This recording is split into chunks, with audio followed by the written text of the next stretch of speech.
好啦，等我同你講下呢隻銅師傅嘅故事。話說呢排有隻新股叫銅師傅644，一聽個名就知佢搞邊科，整銅器。佢唔係整普通嘅銅煲、銅壺，而係文創擺件，即係變形金剛嘅銅像，仲有權力遊戲嗰啲型到爆嘅擺設。最威係佢係中國銅質文創嘅一哥，市佔率35%，即係你喺街見到10個銅葫蘆，有4個係佢出嘅。佢有冇護城河？有呀，佢嘅護城河唔係水，係銅水。首先佢有雷軍助陣，小米同信維資本夾埋揸成23%股權。雷軍仲話佢係體系外最似小米嘅企業，呢個光環已經贏咗一半。其次佢攞 IP 嘅能力勁到嚇死人，全部拎到手，仲話自己唔依賴單一 IP，即係你中意咩佢就出咩，邊個紅就出邊個，成個潮流跟到貼一貼。最後佢嘅客戶復購率超過50%，即係買過一次嘅人，一半都會再返嚟買，呢啲咪叫童心未泯咯。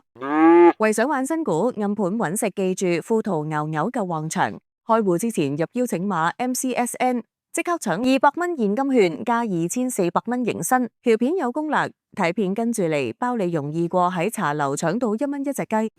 增長潛力呢？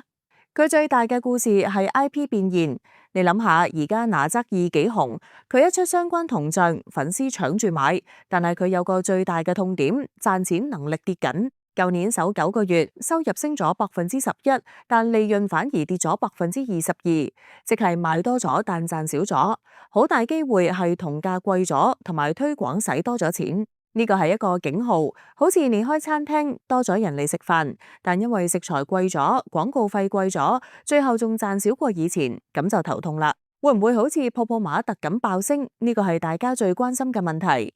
泡泡瑪特當年係盲盒，成個潮玩市場爆炸性增長，加上佢嘅 Molly 係自家 IP， 利潤率高到嚇死人。銅師傅呢？佢個市場預計到2029年都只係23億人仔，比起泡泡瑪特個賽道細好多，而且佢好大部分收入係授權 IP， 即係要分錢俾人，利潤自然冇咁靚，所以佢似一個穩陣嘅中年大叔，有江湖地位，有靚股東，但未必有後生仔癲起來嘅爆發力。咁究竟抽唔抽得過？我用3個字總結：少住玩。如果你係短炒，想炒一轉就要睇定暗盤。如果最終超購倍數都唔係太多倍，咁首日升幅可能有限。現金認購一手當買張6合彩，唔好落重注。如果你係長揸，要諗清楚佢點樣解決增收不增利嘅問題。如果佢可以將銅價成本轉嫁俾消費者，或者自家 IP 做到好似大聖系列咁爆，咁就有得諗。否則不如等佢上市後出咗第一份業績，睇下利潤有冇好轉先再入場。呢隻股有雷軍加持，有哪吒撐腰，有變形金剛助陣，但係你問我佢會唔會好似泡泡瑪特咁爆升？我會話佢係銅做㗎，當然冇咁易爆啦。仲有記住 subscribe 我哋嘅頻道同埋 like 我哋條片啊！